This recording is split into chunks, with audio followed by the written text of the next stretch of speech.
जानो हागौ नैबे समाव जिहेतु उदालगुरि जिल्ला बर' थुनलाइ आफादनिफ्राय सासे दैदेनगिरि बिथां दङ प्रसाद मोसाहारि बिथांजों माबायदि मोनदों गोसोखौ दिनै रंजानाय मोनदों गिबियावनो नबजित नार्जारिखौ आं उदालगुरि जिल्ला बर' थुनलाइ आफादनि जानानै बरायबाय बिथाङा जोंनि बर' माहारिनि गेजेराव थामथि सुबुं जाय सुबुङानो DID लिटिल सिजन 5 देरहानानै जोंनि बर' हारिनि मोनसे गोग्गानाय लाबोदों आरो बिथांनि देरहानायजों जोंनि सारा बर' माहारिनि माने जा उन्दै उन्दै जाखांबोनाय गथ'साफोर बिथांमोना बिराद थुलुंगा मोननानै आरो गुबुन गुबुन जोंनि इयुन जोलैफ्रा बेबायदि मोनसे मख'जाथाव बा माने गोजौ थाखोनि मोनसे बे DID बा लिटिल सिजन 5 बेखौ बिथा खालामनानै आरोबाव इयुनाव जुदि बिदि मोनसे एरेन्जमेन्ट खालामबावोब्ला जोंनि बर' फिसाफ्रा बाहागो लाहैनो हाबावगोन होननानै बिदि खालामबाय जों नुदों बेहाय जुदि माने दीपिका माझी जुदि बिथाङा गैयाब्ला नबजित हिसाबै दिनै सिनायथि मा बुंगोन बिथांनिसिम मा होनना खावलायगोन गिबियावनो दीपिका माझीनिसिमबो रोजा रोजा साबायखर थाबाय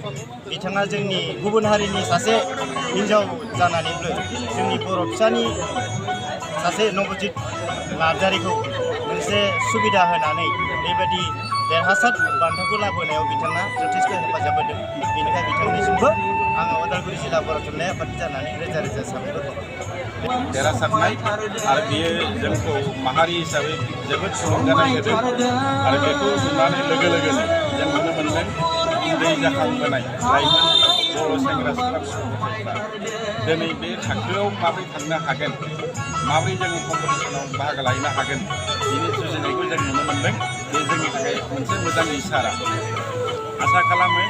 नबजितनि देरहासारनाया गासै बर' जाथिनि मोनसे देरहासारनाय जादों आरो बेखौ फल' खालामनानै जोङो बर' जाथियाव मोनसे जौगानाय थेंक इउ थारैनो जोबोद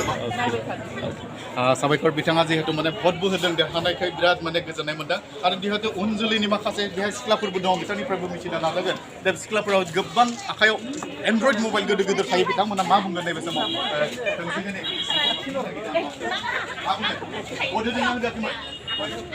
बेसेबांसो होना मोननाय लोगोफोरा होदों ना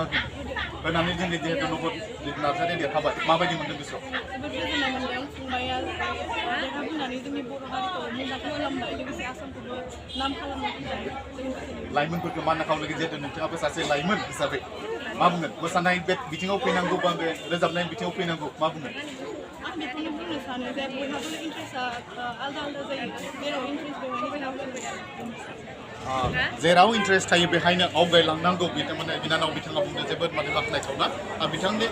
जोङो जुदि गावनि इन्ट्रेस्ट जुदि थायोब्ला बे जे मोनफा मोनफा बिथिङाव जे गावखौ सिनायथि होनो जे हायो आरो राफोद खालामनो जे हायो बेखौ माने बिथाङाबो माने मिजिंथिदों जोंबो मिजिंथिदों जिहेतु नबजित नार्जारिया नैबे जिहेतु नेसनेल लेभेलाव थांनाय प्रनिता स्वर्गियारिनि उनाव मासुम नार्जारिनि उनाव नैबे थामथि जि नबजित नार्जारिनि जि देरहानाय बे देरहानाया बर' हारिखौनो मोनसे बिराद गोजौ थाखोआव लाबोदों आरो बेनिखायनो हयथ' जानो हागौ बिखाफोर दाननानै दिनै बर'फोरा एखेबारे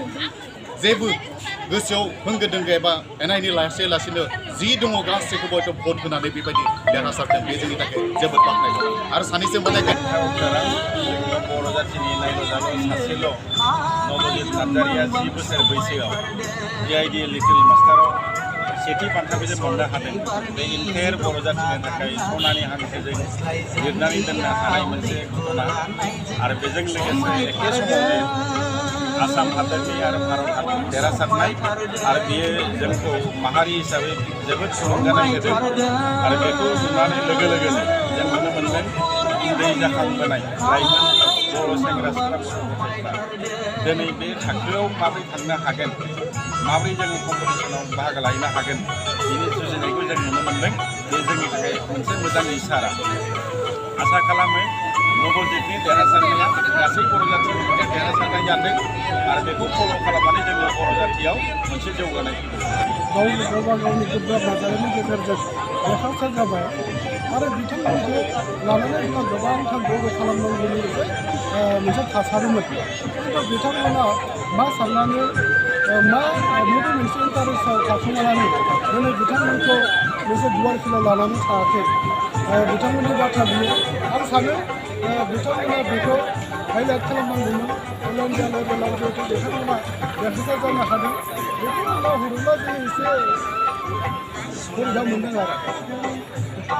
थारैनो दा हयथ' माने आसामनि जेसेबांखिनि बे बिजों मिडिया दङ बे फोसावनाय दङ बिथांमोना हयथ' बबेबा मोनसे नेग्लिजेन्सि खालामनायखौ बायदिखौ हयथ' रायजो राजाफ्रा नुगासिनो दङ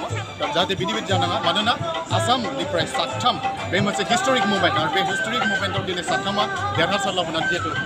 आसामनि मुंखौ माने गोजों खालामदों बे समाव आसामनि मिडिया रायजो राजाफ्रा गोहोम मोननायखौ एन्ड बेनिफ्राय प्रफुल्ल कुमार बर'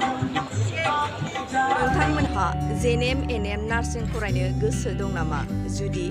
गोसो दंबोला थाबैनो क'क्राझार SAM कलेजाव मुं थिसनदो।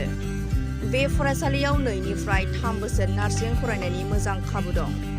जुदि गोसो दंब्ला थाबैनो 9854550697 एबा 9854300175 नाम्बाराव फोनांजाब खालामदो।